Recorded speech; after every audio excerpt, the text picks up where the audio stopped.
Estimadas y estimados participantes, estamos ya terminando el programa y para este último foro se presenta un pequeño video sobre las nuevas TIC y la educación, que es necesario revisar para reflexionar sobre la integración de herramientas tecnológicas para la docencia universitaria.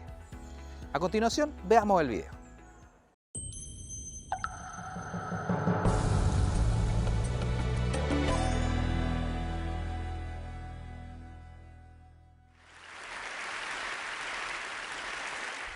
Throughout the history of computers, we've been striving to shorten the gap between us and digital information, the gap between our physical world and the world in the screen where our imagination can go wild.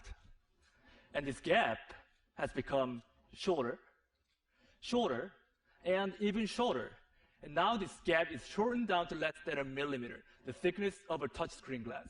And the power of computing has become accessible to everyone. But I wondered, what if there could be no boundary at all? I started to imagine what this would look like. First, I created this tool which penetrates into the digital space. So when you press it hard on the screen, it transfers its physical body into pixels. Designers can materialize their ideas directly in 3D, and surgeons can practice on virtual organs underneath the screen. So with this tool, this boundary has been broken. But our two hands still remain outside the screen. Then how can you reach inside and interact with the digital information using full dexterity of our hands? At Microsoft Applied Sciences, along with my mentor, Kerry Blanche, I redesigned the computer and turned a little space above the keyboard to a digital workspace. By combining a transparent display and depth cameras for sensing your fingers and face, now you can lift up your hands from the keyboard and reach inside this 3D space and grab pixels with your bare hands. Because Windows and files have the position in the real space, selecting them is as easy as grabbing a book off your shelf.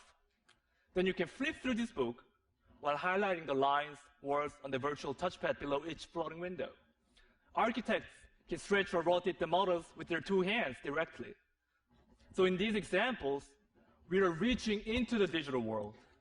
But how about reversing this role and having the digital information reach us instead? I'm sure many of us have the experience of buying and returning items online, but now you don't have to worry about it. What I got here is an online augmented fitting room. This is a view that you get from head-mounted or see-through display when the system understands the geometry of your body. Taking this idea further, I started to think, instead of just seeing these pixels in our space, how can we make it physical so that we can touch and feel it? What would such a future look like? At MIT Media Lab, along with my advisor Hiroshi Ishii and my collaborator Remy Post, we created this one physical pixel. Well, in this case, this spherical magnet acts like a 3D pixel in our space, which means that both computers and people can move this object to anywhere within this little 3D space. What we did was essentially canceling gravity and controlling the movement by combining magnetic levitation and mechanical actuation and sensing technologies. And by digitally programming the object, we're liberating the object from constraints of time and space, which means that now human motions can be recorded and played back and left permanently in the physical world. So choreography can be taught physically over distance, and Michael Jordan's famous shooting can be replicated over and over as a physical reality. Students can use this as a tool to learn about the complex concepts such as the planetary motion, physics. And unlike computer screens or textbooks, this is a real, tangible experience that you can touch and feel, and it's very powerful. And what's more exciting than just turning what's currently in the computer physical is to start imagining how programming the world will alter even our daily physical activities.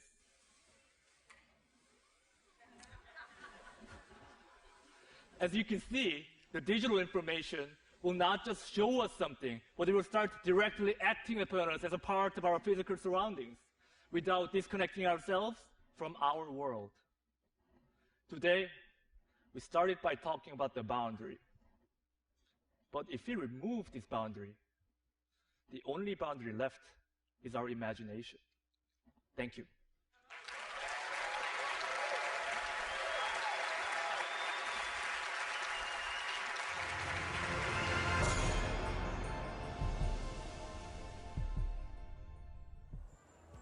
Para participar en este foro, observe el video TED de Microsoft y responda: ¿de qué forma las nuevas TIC pueden aportar a sus estrategias de enseñanza y sus respectivas evaluaciones?